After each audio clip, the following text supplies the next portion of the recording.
Bayangkan ini, Anda adalah seorang prajurit di Perang Dunia Pertama, terjebak di parit berlumpur, bom dan peluru bersiul di atas kepala.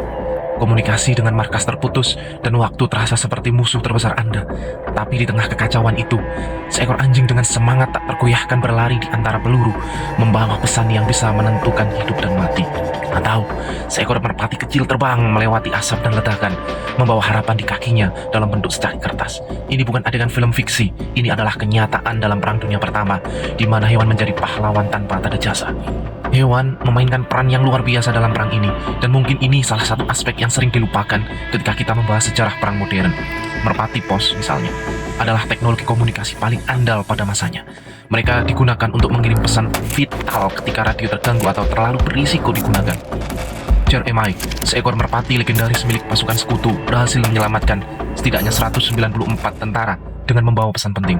Meskipun terluka parah, ia menjadi simbol keberanian yang melampaui spesies. Lalu ada anjing. Mereka lebih dari sekadar hewan peliharaan. Mereka adalah prajurit sejati. Anjing-anjing ini dilatih untuk menjadi pengirim pesan, penjaga, bahkan pencari tentara yang terluka di medan perang. Bayangkan seekor anjing menyelinap di antara parit, membawa peran penting yang bisa mengubah jalannya pertempuran. Dalam satu kasus, anjing bahkan menyelamatkan seluruh unit dengan memperingatkan mereka akan serangan gas beracun. Tidak ketinggalan, kuda dan keledai menjadi tulang punggung logistik perang. Di medan yang terlalu berat untuk kendaraan, hewan-hewan ini mengangkut senjata, amunisi, dan makanan. Di front barat, kuda sering kali menjadi penyelamat ketika kendaraan mekanis gagal beroperasi di lumpur tebal. Namun, mereka juga menghadapi penderitaan luar biasa. Ribuan di antaranya tewas karena kelelahan, kelaparan, atau serangan dari musuh. Di medan gurun Afrika Utara dan Timur Tengah, unta mengambil alih peran logistik. Ketahanannya terhadap panas ekstrem membuatnya menjadi aset tak ternilai.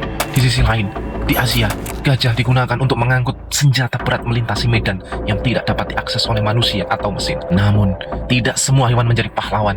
Tikus di parit perang menjadi ancaman yang meresahkan. Mereka berkembang biak dalam jumlah besar, menyebarkan penyakit, dan memakan sisa makanan serta mayat. Bahkan, beberapa tentara mengatakan bahwa perang melawan tikus hampir sama sulitnya dengan perang melawan musuh. Kita membayangkan perang, seringkali kita memikirkan senjata canggih dan strategi militer yang brilian.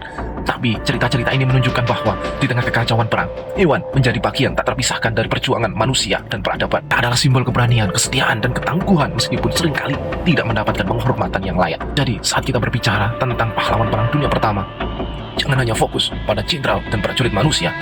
Ingatlah para makhluk yang dengan tanpa pamrih memberikan segalanya untuk mendukung upaya perang. Karena pada akhirnya, bahkan di masa tergelap sejarah, mereka mengingatkan kita agar semangat untuk bertahan dan berjuang bersama.